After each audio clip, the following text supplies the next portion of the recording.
Hello friends, welcome to my YouTube channel. आज के इस टॉपिक में हम कवर करेंगे nature and purpose of business के पार्ट 2 को। जिसने हमारी पहली वीडियो नहीं देखी, मैं नीचे लिंक में डिस्क्रिप्शन में दे देता हूँ, आप वहाँ पर देख सकते हैं। आज हम स्टार्ट करेंगे बिजनेस रिस्क से।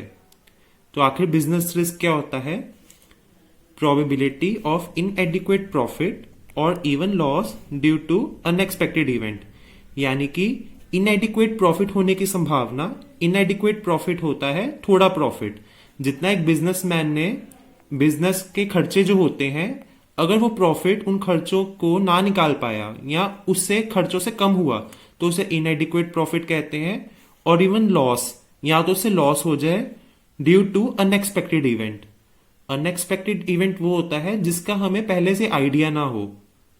जैसे कि एग्जाम्पल के तौर पे हम कोरोना वायरस का ले सकते हैं, जो आजकल के टाइम पे चल रहा है। दोस्तों, हम बिजनेस रिस्क के कुछ फीचर्स डिस्कस कर लेते हैं। पहला फीचर है risk arise due to uncertainty, यानी lack of knowledge about future. Business risk arise होता है क्योंकि हमें आगे आने वाले फ्यूचर के बारे में कुछ नहीं पता होता, बिल्कुल अनएक्सपेक्टेड होता है। जैसे कि आने वाले टाइम पे क्या होने वाला है, लोगों की डिमांड चेंज होने वाली है, या आने वाले टाइम में कोई नेचुरल क्लैमिटी होने वाली है, हमें कुछ नहीं पता होता। इसलिए it business risk arise due to uncertainties. Number second है इसेंशियल पार्ट ऑफ बिजनेस, यानी part of all business. Business दोस्तों हर बिजनेस का एक पार्ट है। कोई भी बिजनेस बिजनेस रिस्क को एलिमिनेट नहीं कर सकता। हर बिजनेस, या तो वो स्मॉल बिजनेस हो या तो लार्ज बिजनेस हो, हर किसी में रिस्क प्रेजेंट रहता ही रहता है। थर्ड नंबर पे है depend upon size and nature, यानी रिस्क डिपेंड करता है बिजनेस के साइज पे कि वो कितना बड़ा है, स्मॉल बिजनेस या बिग बिजनेस या मीडियम स्केल, या नेचर कि वो किस तरह के प्रोडक्ट्स या सर्विसेज प्रोवाइड करता है, ये इस चीज के ऊपर डिपेंड करता है। फोर्थ पॉइंट है profit is the reward for risk taking, यानी प्रॉफिट ही है रिवॉर्ड रिस्क टेकिंग का। जितना ज्यादा रिस्क होगा उतना ही ज्यादा प्रॉफिट होगा, जितना कम रिस्क होगा उतना ही कम प्रॉफिट होगा। तो दोस्तों, अब हम आते हैं टाइप्स ऑफ रिस्क और कॉजेज ऑफ बिजनेस रिस्क के बारे में। पहला है internal risk, arise due to internal factors, जो बिजनेस के अंदर से ही जो रिस्क पैदा होता है, like wrong policies adopted by businessman या बिजनेस। बाय चांस अगर बिजनेसमैन जो है या जो ओनर है बिजनेस का, अगर वो रॉन्ग पॉलिसीज अपनाता है बिजनेस में, तो रिस्क पैदा हो सकता है उस वजह से। या डिसऑनेस्टी ऑफ एम्प्लॉय की वजह से, अगर कोई एम्प्लॉय ही डिसऑनेस्ट निकले तो उस वजह से भी रिस्क पैदा हो जाता है बिजनेस के लिए। दूसरा है external risk, arise due to external factor like government policies. ये वो रिस्क होते हैं जो बिजनेस के बाहर से आते हैं रिस्क, लाइक गवर्नमेंट पॉलिसीज।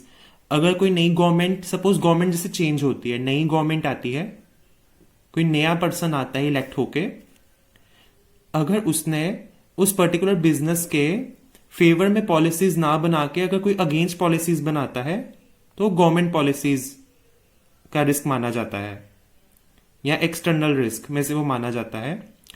दूसरा है causes of business risk. Business risk के कॉजेज क्या हैं? पहला है natural cause, like flood, earthquake. Humans have little और no control on it. Natural cause होते हैं नेचुरल क्लैमिटी, लाइक फ्लड हो गए, अर्थक्वेक हो गए। ह्यूमंस के पास लिटिल और नो कंट्रोल है। वैसे तो नो कंट्रोल होता है, but little control thanks to our technology. आज हम इसे फोरकास्ट कर सकते हैं, लाइक अगर अर्थक्वेक आना हो, या सुनामी आनी हो, या फ्लड्स आने हो, तो पहले से ही अंदाजा लगाया जा सकता है। सेकंड है ह्यूमन कॉज, लाइक डिसऑनेस्टी और केयरलेसनेस इंप्लॉयज की। अगर कोई इंप्लॉय डिसऑनेस्ट निकले या केयरलेसनेस निकले, उसे उस ह्यूमन कॉज में माना जाता है। थर्ड आता है इकोनॉमिक कॉज, यानी uncertainty relating demand of goods due to change in technology.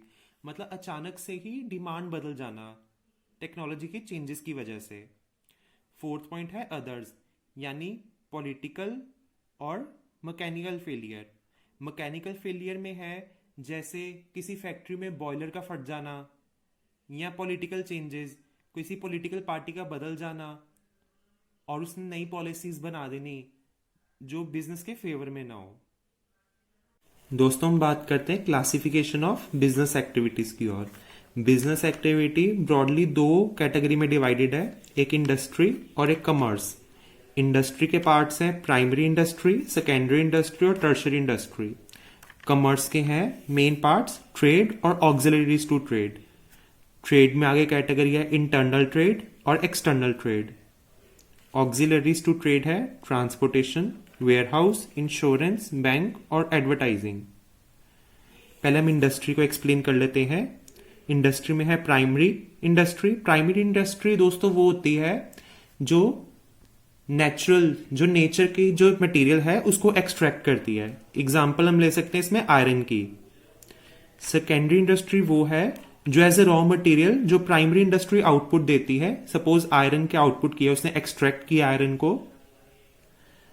तो उसने आयरन को अपना इनपुट लगा के अपना रॉ मटेरियल बना के उसको एक फाइनल आउटपुट दी स्क्रू में।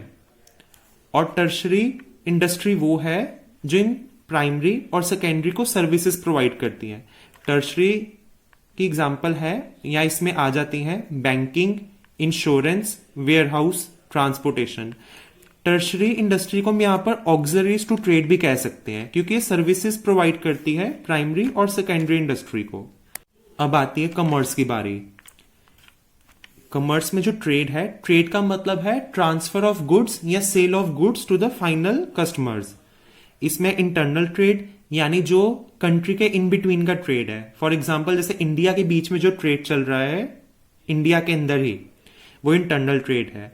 एक्सटर्नल ट्रेड वो है जो इंटरनेशनल ट्रेड होता है, यानी अगर हम इंडिया से बाहर किसी को ट्रेड कर रहे हैं, किसी के साथ ट्रेड कर रहे हैं। एग्जांपल जैसे इंडिया का ट्रेडर जो है अमेरिका के ट्रेडर के साथ ट्रेड कर रहा है, तो इसे इंटरनेशनल ट्रेड कहा जाता है, एक्सटर्नल ट्रेड भी कहा जाता है। अब बारी आती है ऑक्सिलरीज टू ट्रेड की। इसमें आते हैं पॉइंट्स ट्रांसपोर्टेशन। ट्रांसपोर्टेशन बहुत इंपॉर्टेंट है। ट्रांसपोर्टेशन में है, लेट सपोज एक एग्जांपल लेते हैं, जैसे दिल्ली में फैक्ट्री है और मुंबई में रॉ मटेरियल बनता है, तो रॉ मटेरियल ट्रांसपोर्टेशन के थ्रू ही दिल्ली पहुंचेगी जहां पर वो इंडस्ट्री प्रोसेस करेगी सारा का सारा। और इवन इंडस्ट्री से बाकी जो मार्केट्स में है जहां पे जो कस्टमर है वो प्रोडक्ट को खरीद लेगा, जो मार्केट में वो प्रोडक्ट्स जाएंगे वो भी ट्रांसपोर्टेशन के थ्रू ही जाएंगे। दूसरा है वेयरहाउस। वेयरहाउस दोस्तों बहुत इंपॉर्टेंट फैक्टर है। जैसे कि इंडस्ट्री से जैसे गुड्स आते हैं वो अचानक से नहीं बिक जाते। जो दुकानदार हैं या जो शोरूम वाले हैं वो वेयरहाउस में स्टोर करके रखते हैं सारे के सारे प्रोडक्ट्स को। तीसरा पॉइंट है इंश्योरेंस। इंश्योरेंस क्या होता है दोस्तों? एक कॉन्ट्रैक्ट होता है कि लेट सपोज हमने गुड्स की इंश्योरेंस करवाई है, अगर वो गुड्स रास्ते में डैमेज हो जाते हैं या वेयरहाउस में आग लग जाती है, वेयरहाउस जनरली हम गोडाउन्स को कहते हैं, आग लग जाती है, कुछ भी हो जाते हैं, लॉस्ट हो जाते हैं, तो उसकी इंश्योरेंस होती है। तो जो इंश्योरेंस कंपनी होती है वो हमें क्लेम देती है। फोर्थ पॉइंट आता है बैंक। बैंक दोस्तों बिजनेस को लोन्स देते हैं। जनरली बिजनेस का मेन फाइनेंस का है पॉइंट, बैंक ही है जो बिजनेस को फाइनेंस देता है। फिफ्थ एग्जांपल है एडवर्टाइजिंग। दोस्तों पहले जैसे ही गुड्स आते हैं या कोई नया बिजनेस स्टार्ट करता है तो एडवर्टाइजमेंट बहुत ही एक इंपॉर्टेंट फैक्टर है। एडवर्टाइजमेंट के थ्रू ही लोगों को अवेयरनेस होती है कि गुड्स अवेलेबल हैं। दोस्तों आज के लिए बस इतना ही। उम्मीद है आपको मेरी ये वीडियो पसंद आई होगी। अगर आपको ये वीडियो पसंद आई है तो इसे लाइक कीजिए, शेयर कीजिए। हमारे साथ जुड़े रहने के लिए आप मेरे चैनल को सब्सक्राइब कीजिए और प्लीज कमेंट करके बताइए आपको ये वीडियो कैसी लगी। मिलते हैं आपको नेक्स्ट वीडियो में। सी यू सून।